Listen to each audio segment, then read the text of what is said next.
welcome back to Prism Radio. Today is May 19th, 2022. I've been gone for a very long time. Man, just so much stuff piled up. Like Pascha, and then I went on vacation, and then I just had a bunch of issues, and so yeah, I've been gone for a while. I think I've been gone for probably at least 6 weeks now. 6 weeks and no Prism Radio. How will we ever survive? Luckily, in those 6 weeks, I found a lot of cool stuff, as I certainly better have if I'm going to turn my face in this part of town again with no new music. But yes, I am back, and hopefully it's going to be back to a weekly schedule. I certainly hope so. I know the weekend of the 28th I will not be around, so I'm not going to be uploading on that weekend. But next weekend, and hopefully everything after, once we hit June, should be more regular. So that'll be good. And I got a lot of good stuff, and this episode's going to be skewing a little bit more towards the rock side, not necessarily the metal side, but yeah, I mean, well, I guess 3 songs on here are going to be metal out of a total of, 8? So, but we got some other stuff in here. We have like this one song that mixes some prog rock and trance, interestingly enough. A lot of good stuff. So, we're going to jump right in, and we're going to start off with, this is Blue Foundation with Eyes on Fire, the Zed's Dead remix.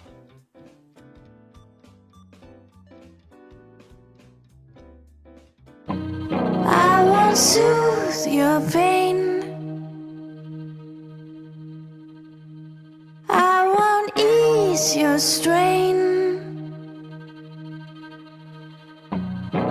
I'll seek you out, flay you alive.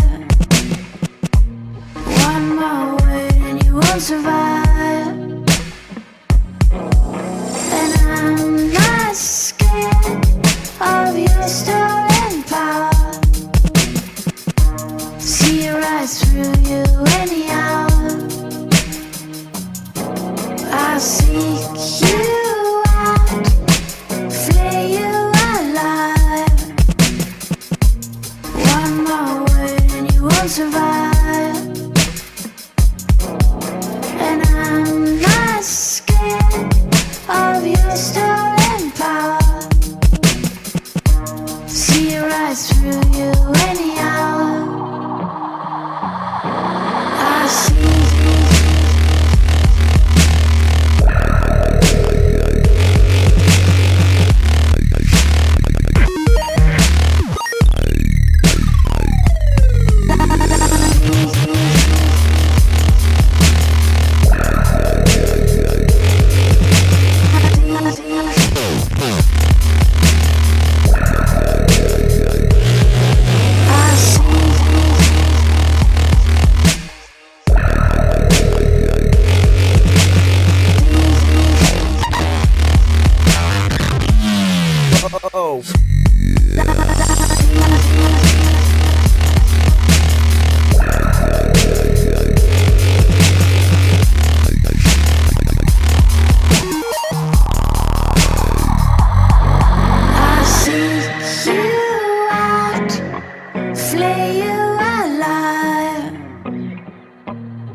go.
Down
and that was Void in Virgo by KO Dot. And I'll tell you, KO Dot is quickly rising to being one of my most played bands recently. I went to the record store with a friend a couple weeks ago. I was browsing through the metal section. And you never know, you might find something good there. They have a lot of used stuff, so you can find some rare stuff pretty easily there. And I saw the tag sticking out, KO Dot. KO Dot. Never heard of this band in my life. And it doesn't really surprise me because, like, if I go to their Spotify, their top songs have 63,000, 111,000, 27,000 listens, which in Spotify terms means that they're unheard of. Like 5,000 monthly listeners. That's not a lot. These guys are basically unheard of. Despite these guys they've been making music since 96, so, you know, probably almost 30 years now. And yeah, just not really know. I'd certainly never heard of them before. And like, I think I mentioned it either on my last show or a couple shows ago, that if a band has an interesting band name or the album art's really interesting or, you know, something different, they probably have something interesting going on. Now, that's not always the case. But, I mean, if you look at a lot of black metal records and they have some dumb blasphemous name and some dumb blasphemous cover art, you're probably getting some dumb run-of-the-mill blasphemous black metal. And that's just kind of how it is. And that's it with, you know, that's how death metal is too. That's how a lot of genres are, not even in metal, not even in rock. There's a lot of music genres that you pick up an album, oh, I know exactly what this album's going to be, and then you don't buy it. And because they had a used copy of one of KO Dot's previous albums, and then they had a new copy of their newest album, which came out last year, which is has a really long title. Moss Grew on the Swords and the Plowshares Alike. And on a whim, I bought it, and I binged Moss Grew, and absolutely fantastic album. And a lot of what I read about KO Dot, everyone says that they're very unpredictable, and that's certainly a way to put this album. Every song just has you guessing. It's like, is this going to be more like ambient, like Void and Virgo? It has some like ambient work in it. Is it going to be more like doom metal? Is it going to have more black metal influence? Is it going to have more like stoner rock influence? Anything. It could be anything. And that's what I really like about KO Dot, is they're different. They're new. They're something that I haven't heard before. And this guy, the guy that basically founded and runs the band, Toby Driver, he's definitely not lazy by any means. He's worked on genres, jazz, prog rock, psychedelic rock, post rock, art rock, prog metal, doom metal, death metal, gothic metal, chamber music, ambient, electronic. He knows how to play guitar, 12-string guitar, baritone guitar, bass, double bass, piano, organ, synthesizer, laptop mellotron, clarinet, cello, bells, percussion, gamelan. This dude knows his music. So it's absolutely crazy. And a lot of his albums sound very different. He had another band way back in the day called Maudlin of the Well, and then when that band fell apart, then he founded KO Dot.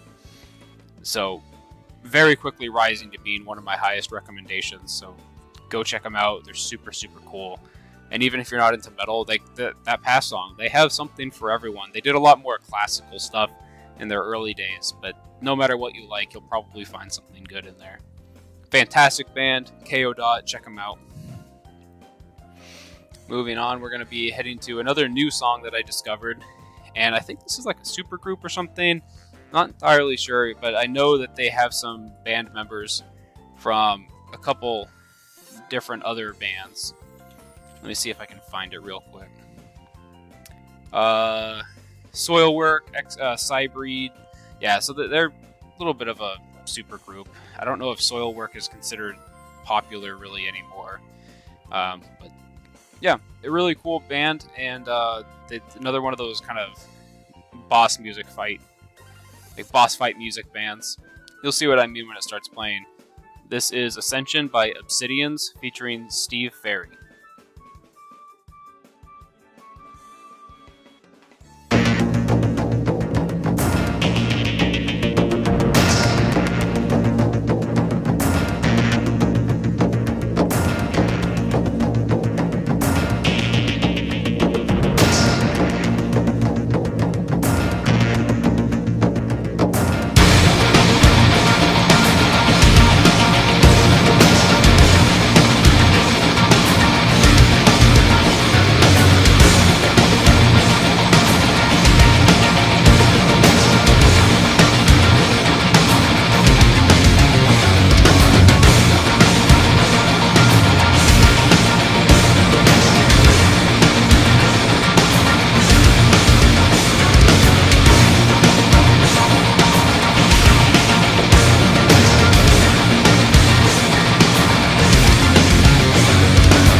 Prism Radio. Welcome back. That last song was Lights Go Out by I Am Waiting for You Last Summer, which is a Russian prog rock, art rock kind of band thing.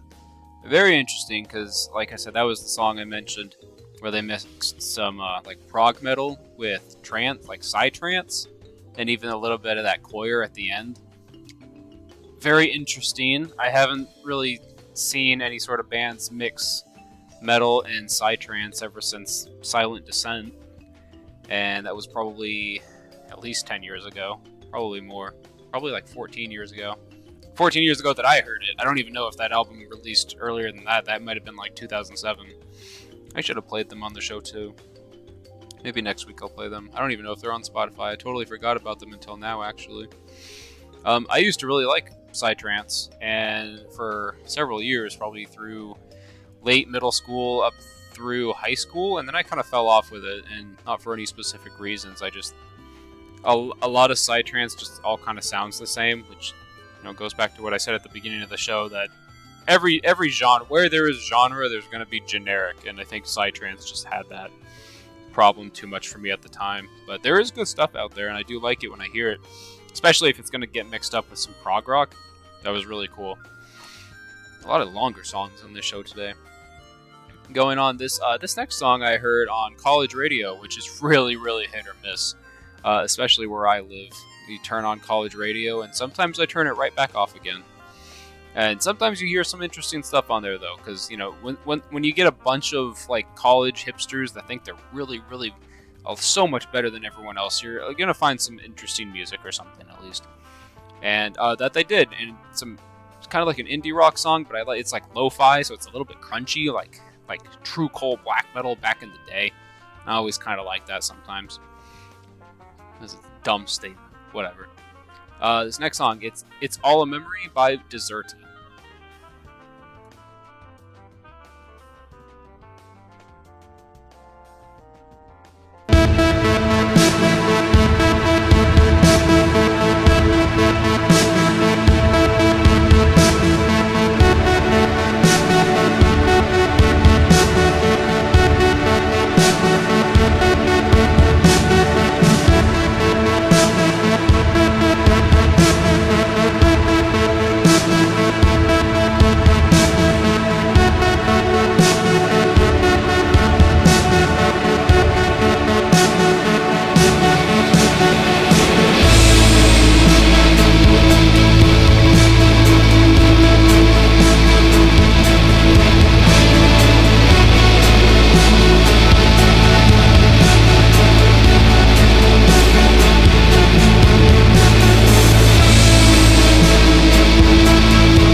And A Place to Hide by Disbelief. Good band, probably my favorite sludge metal band. Heard about them, I think, back in right before I went to college, I believe. And they've always been one of my, well, definitely my favorite sludge metal band. It's just something about the vocalist. He has such like a, like, you know, one of those vocalists, like one of those bands where they sing about like depression and inner struggles and stuff like that. And it's like, yeah. And then you actually hear the guy sing, and you're just like, oh, okay, he's not kidding. His name is Karsten Jaeger. It's a German band. And he was briefly the vocalist of this other band called Morgoth that wasn't really as good. But Disbelief is definitely a very interesting and good band. Their 2005 to 2010 years were definitely the best. They had an album come out in 2020, and it's still good, but it's definitely not as good. A Place to Hide is a banger off of their album Protected Hell, with a couple other really good songs like SOS and what's the other one? Hate Depression Schedule. That's it. yeah, a lot of really intense songs, and he has such a unique vocal style that I love. And going on, the next one's a band that I've been meaning to have on the show for weeks and weeks now, and I just couldn't fit it in anywhere. Because I try to keep the show not too far over an hour. And a lot of his songs are longer because he goes for like an older school black metal kind of sound. So I just didn't get to squeeze it in anywhere. And now he's finally here. I've mentioned him on the band before. This is Fathomage. He's one of the really good Christian black metal artists that I've been talking about for a while. And I was kind of figuring out which song I wanted to play of his, but I went with the first song that I ever heard from him. So this is Before Thy Holy Chalice by Fathomage, where he recites Psalm 50.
And again, that was Before Thy Holy Chalice by Fathomage.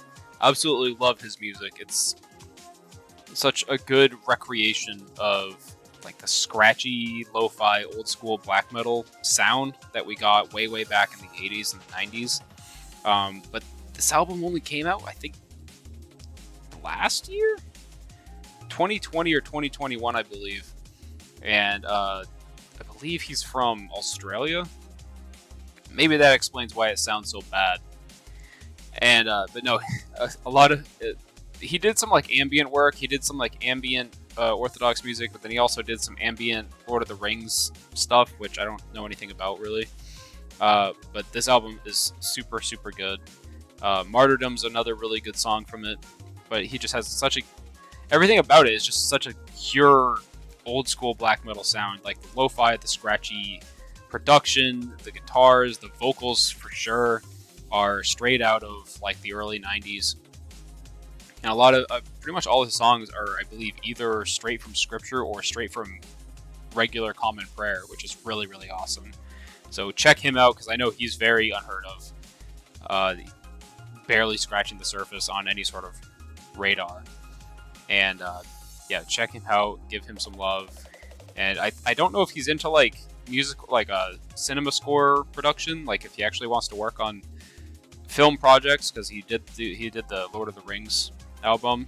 So maybe we can make that dream come true, because I really want to hear more from him. He's great. We are going to close out the show with Anathema, of course. I haven't forgotten my traditions at all. And I just want to thank you very much for sticking with me through all these weeks that I wasn't here and turning back up to the show. It means a lot to me. So thank you very much for tuning in. God bless. We're going to end with Springfield by Anathema. Good night.